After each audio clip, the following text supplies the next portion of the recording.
Good morning, class 10 students. Welcome to my LOH channel. My name is Madhu Ahuja. As you know, we have started with 10 का दम, जिसमें हम 10 questions which are important for your board examination discuss करते हैं. अभी तक हम 3 parts कर चुके हैं. Today 4th part. Okay. Now let's discuss question number 1. Okay. Now question number 1 is a purple colored dye X.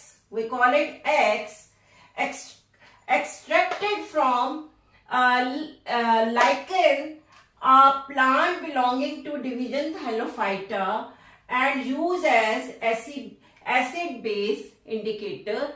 Identify X. आप लोग क्लास 9th में पढ़ चुके हो Thallophyta. In that there is extracted, there is one plant, we call it lichen. Okay अब lichen में से एक पर्पल कलर की डाई एक्सट्रैक्ट की जाती है जो कि as a acid base indicator use होती है. And what is that purple colour dye? That is litmus solution. आपको पता होना चाहिए, आप you know about this that litmus 2 तरह का होता है, रेड एंड ब्लू. ठीक है, पर actually it is purple colour. जब हम उसमें एसिड डालते हैं तो वो एसिड में डिप करके ये रेड कलर का बन जाता है और बेस में डिप करके ब्लू कलर का हो जाता है. But actually it is purple colour dye. This you should know it. Okay.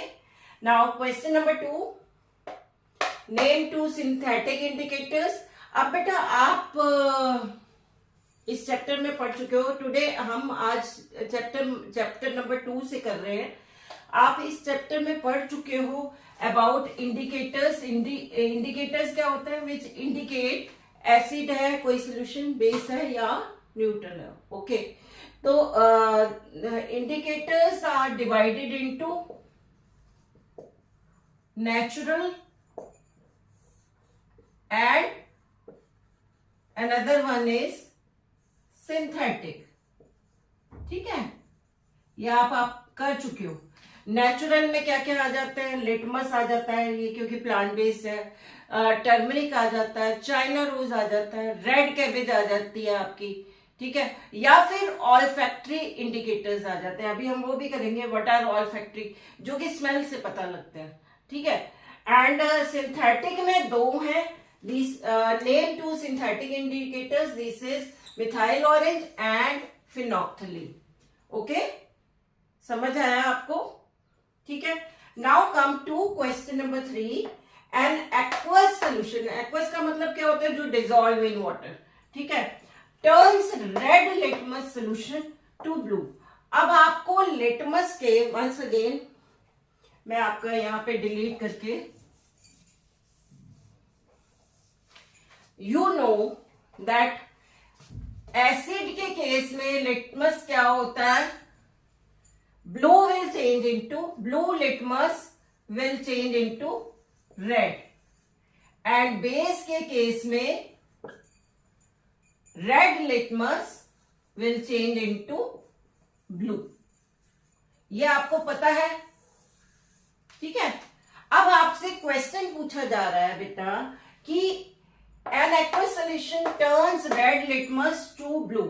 एक सोल्यूशन जो रेड लिटमस को ब्लू में चेंज कर देता है, दैट मीन्स वो क्या होगा? Answer is that will be base. Okay. What will happen when excess of HCl added. अब कहा जाता है कि उसमें जब HCl और ऐड कर दिया जाएगा बहुत सारा, अब क्या होगा? यू नो, एसिड और बेस मिलके क्या हो जाती है? न्यूट्रलाइज हो जाते हैं. उल्टा एक्सेस ऑफ HCl करोगे तो अब वो ज्यादा एसिडिक हो जाएगा. You know this, it will be more acidic now. तो अब क्या होगा? उल्टा होगा. Acid blue litmus will change into red. पहले क्या था? रेड ब्लू में चेंज हुआ था, बेस था. अब आपने एक्सेस ऑफ एसिड डाला तो अब वो एसिडिक हो गया. So now blue litmus will change into red. I have written here above aqueous solution is alkaline. Alkaline means ऐसे बेस जो पानी में डिसॉल्व हो जाते हैं.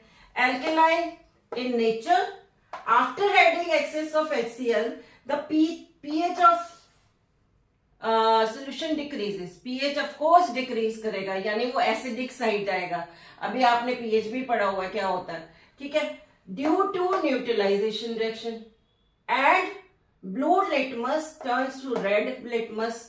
That means now this solution is acidic in nature. अब ये solution क्या है, acidic in nature। Got it? बेटा अब क्वेश्चन नंबर 4 पे आ जाते हैं। What will be the action of the following substances on litmus paper? ठीक है, लिटमस पेपर पे इनका क्या असर होगा, मीन्स रेड ब्लू में कन्वर्ट होगा या ब्लू रेड में कन्वर्ट होगा। ठीक है, lemon juice, you know lemon is acid. कौन सा एसिड होता है इसमें, सिट्रिक एसिड। ठीक है, तो क्या होगा, blue litmus will change into red. Okay, soap क्या है, बेसिक इन नेचर। हमने carbon and its compound series में पढ़ा था। Soap is sodium salt of fatty acid और you can say carboxylic acid. ठीक है, जब ये वाटर के साथ रिएक्शन करता है तो इट विल चेंज इनटू, किसमें होगा, एक क्या बनता है, मैं सारा नहीं लिख रही, अब in short I am giving, एक प्रोडक्ट NaOH भी बनता है। ठीक है, तो NaOH means base, so this is basic in nature. So red जो है किस में चेंज हो जाएगा, ब्लू में। ठीक है, this is acid, this is base. Soap is always basic in nature. Okay, next is baking soda. आप already, sodium hydrogen carbonate is a salt. Salt है बट क्या है, ये बेसिक सॉल्ट है, बेस है, ये भी बेसिक सॉल्ट है। ऑलवेज रिमेंबर, ये आपको एक बार सॉल्ट वाला मैं सारा कराऊंगी, एसिडिक सॉल्ट, बेसिक सॉल्ट कैसे बनते हैं, या neutral salt. 3 types of salt होते हैं, ये बहुत इंपॉर्टेंट है। इन किसी नेक्स्ट में अपने सीरीज में आपको किसी क्लास में कराऊंगी। ठीक है, तो ये हो गया base, and base means red will change into blue. Okay, curd contain lactic acid, means again acidic, means blue will change into red। ठीक है, ये समझ आ गया। उसके बाद dry HCl, this is very important, एक एक्टिविटी भी है आपकी एनसीईआरटी में, I am showing here page number. This activity is very very important. ये आपका एक किसी भी फॉर्म में क्वेश्चन बन के आ सकता है। नेक्स्ट उसमें मैं दूंगी आपको, नेक्स्ट पार्ट में इसके बेस पे भी दूंगी। आप इस पेज को नेक्स्ट पार्ट 5 देखने से पहले इस पेज को अच्छे से पढ़ लीजिएगा एनसीईआरटी का। Okay, now dry HCl, always remember, acid जो है अपनी एसिडिक प्रॉपर्टीज शो करता है, मीन्स हाइड्रो क्या है एसिड, एसिड अपने हाइड्रोजन आयन रिलीज करता है ना। ठीक है, ये only in the presence of water he release करता है, वाटर नहीं होगा तो नहीं होगा, तो वो अपनी एसिडिक प्रॉपर्टी शो ही नहीं करेगा। ये डिटेल में हम नेक्स्ट पार्ट में पढ़ेंगे।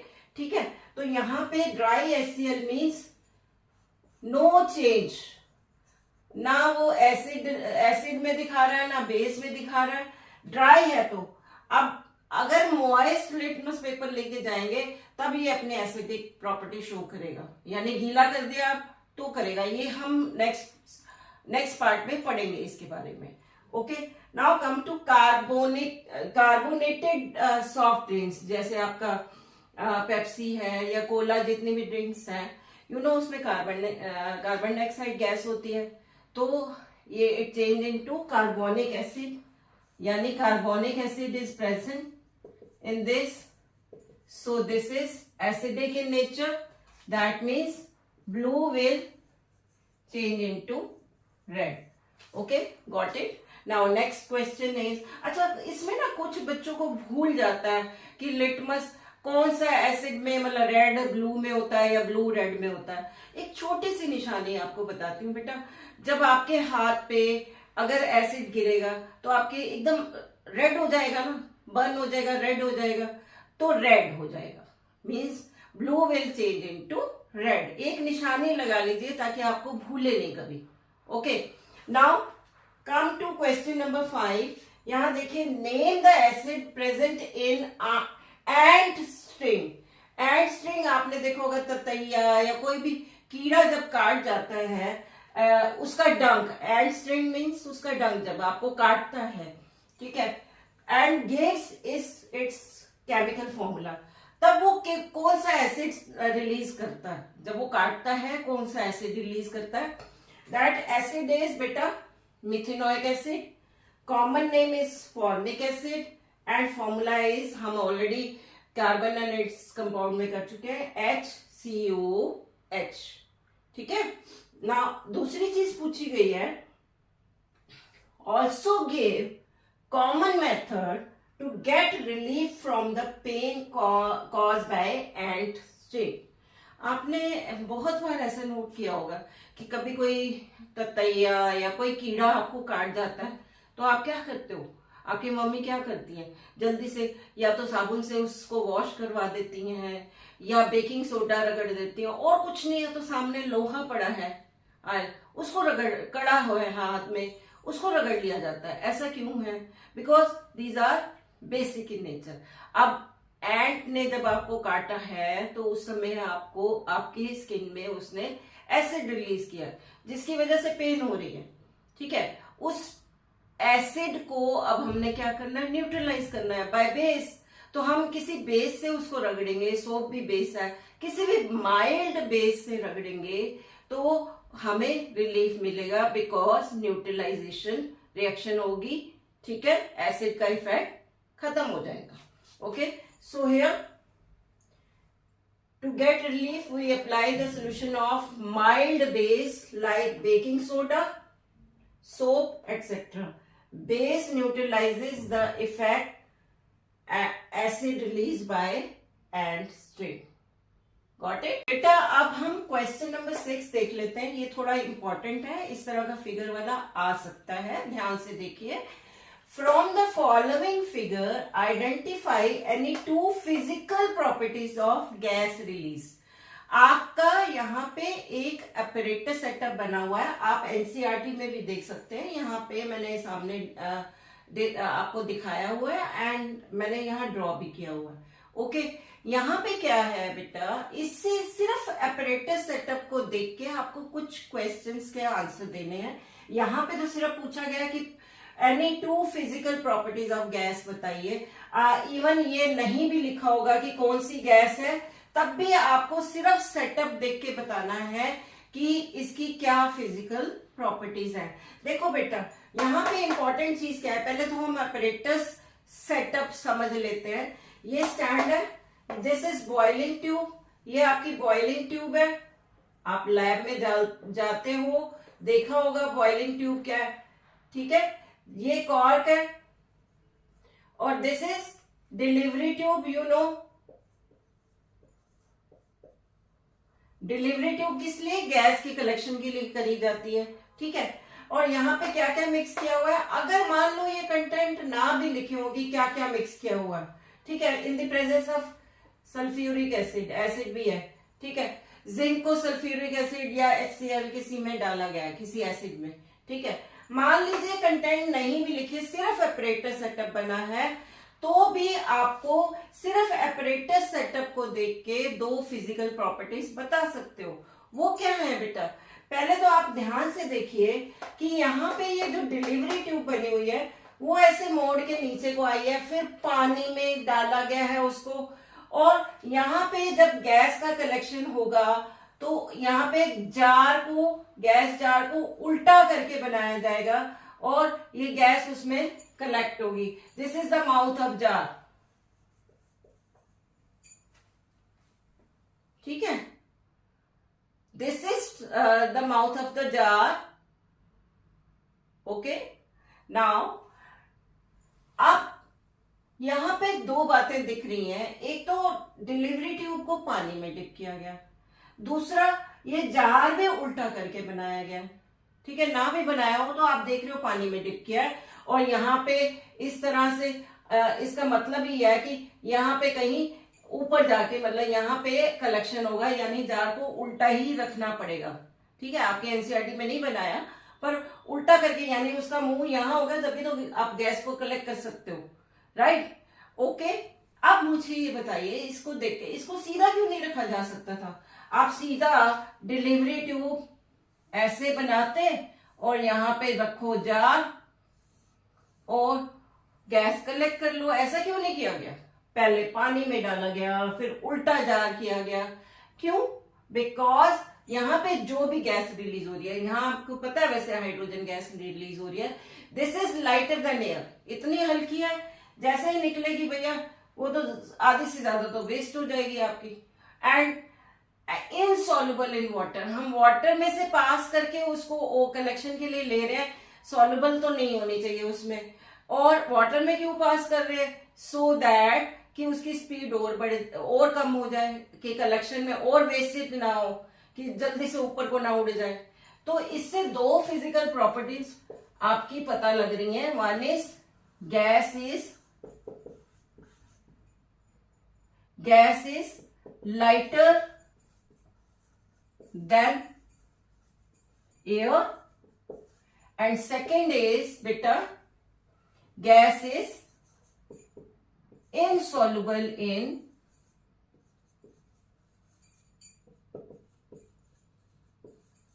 water. ओके, अब इसी अपरेटस सेटअप को जहां ये लिखी होगी कि हाइड्रोजन गैस बनी हुई है एंड सारा कुछ और भी पूछा जा सकता है, आपसे कहा जा सकता है कि how will you identify hydrogen gas, hydrogen identify कैसे पहचान करेंगे? और you can say confirmatory test, किस तरह से पहचान करेंगे कि ये हाइड्रोजन गैस है? ठीक है, it Burns with pop sound, आप सामने इस डायग्राम में भी देख रहे हैं कि इसमें लिखा हुआ है बर्न्स विद पॉप साउंड। तो अगर ये gas Burns with pop sound, अगर पॉप साउंड क्या होती है? जब बेटा पॉपकॉर्न को भूना जाता है तो एक कट कट कट की आवाज आती है, उस तरह की आवाज आएगी। तो इसके पास अगर कोई बर्निंग मैच स्टिक या कैंडल लेके जाएंगे तो it will burn with pop sound. तो ये हाइड्रोजन गैस की पहचान है। तो ये this question is quite important, बेटा इसको नोट कर लो। और इस तरह के अपरेटस सेटअप को क्या बोलते हैं? जहां पे ऐसे नीचे को करके फिर यहां से मोड़ के पानी में से गैस कलेक्शन के लिए इस तरह से सारा किया जाता है, we call it downward displacement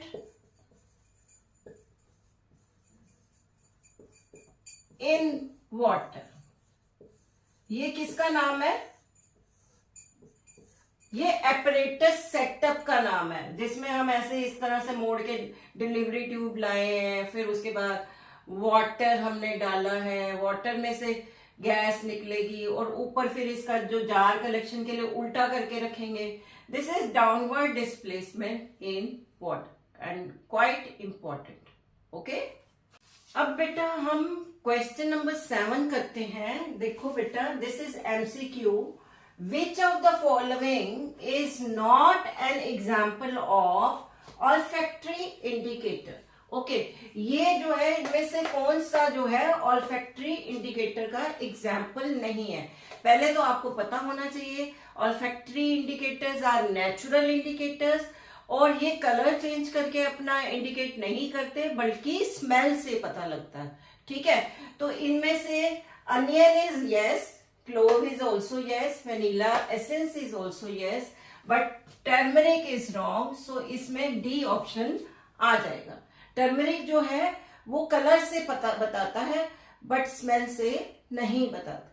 okay, now which of the following are used as antacid?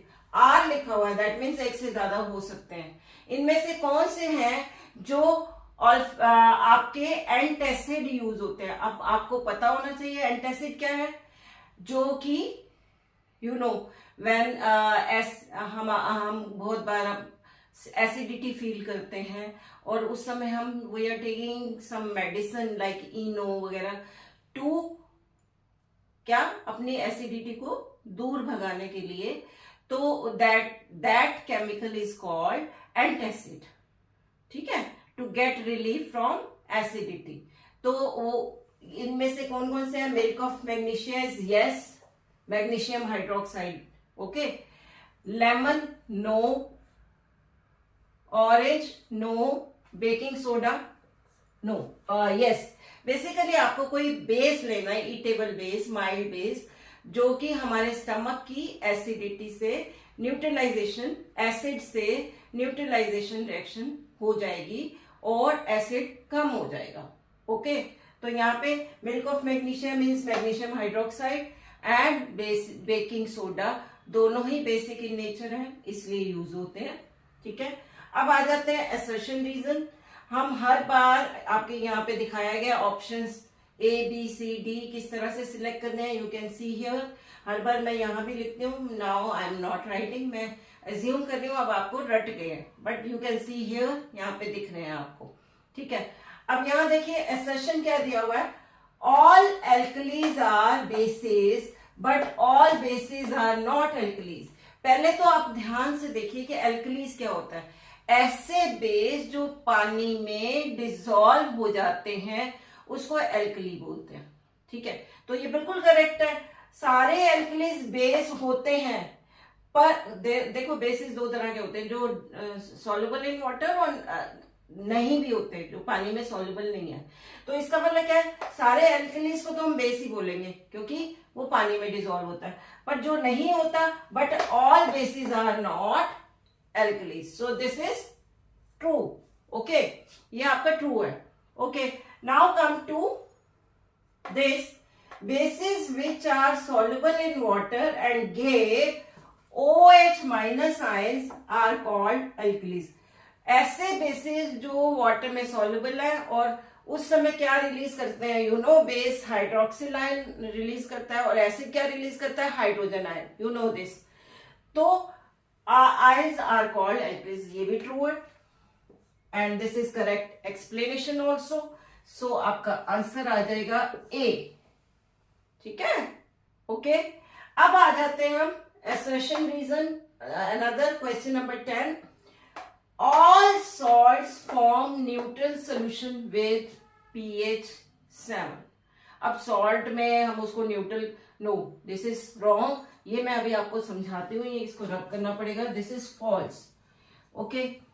Salts are form by neutralization of an acid and base, ये तो बिल्कुल सही है, ट्रू। अगर तो यहाँ पे ऑप्शन आ जाएगी डी, पर ये कैसे आई है उसके लिए मुझे पहले ये रब करना पड़ेगा, then I will explain you. मैं लेट मी रब। बेटा यहाँ पे कहा गया all salts form neutral solution with pH 7, no this is false. कैसे, पहले तो आपको बताइए सॉल्ट कैसे बनता है, एसिड प्लस बेस मिलके क्या बनाते हैं, salt and water, neutralization reaction, this you know, ठीक है। तो जब स्ट्रॉन्ग एसिड वीक बेस के साथ रिएक्शन करेगा तो ये जो सॉल्ट बनेगा, देखो एक सॉल्ट स्ट्रॉन्ग है एक वीक है, तो अब ये जो बनेगा this is acidic salt, slightly acidic, ठीक है, पूरा एसिड नहीं होता, थोड़ा सा acidic salt. And if weak acid, इसको ना आप बिल्कुल रट लीजिएगा, ये कई जगह काम आता है, ये किसी और फॉर्म में भी आपका क्वेश्चन पूछा जा सकता है। जब वीक एसिड स्ट्रॉन्ग बेस के साथ रिएक्शन करेगा तो ये क्या बनाएगा, बेसिक सॉल्ट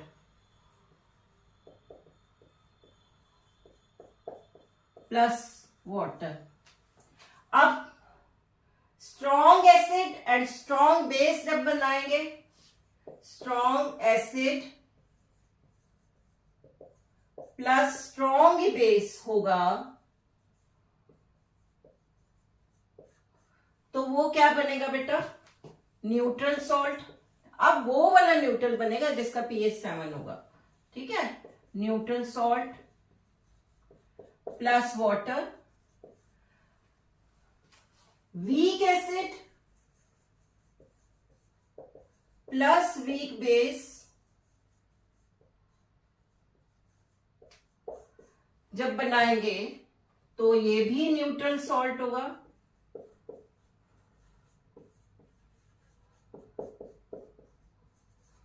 सो अब आपको ये असर्शन समझ आ गया ये फॉल्स क्यों है। तो इसके साथ ही हमारे दिस ऑल क्वेश्चन, इसके साथ ही हमारी ये क्लास ओवर होती है बेटा। अगर आपको मेरी वीडियो पसंद आई हो तो please like, share and subscribe, and don't miss our next class. Bye.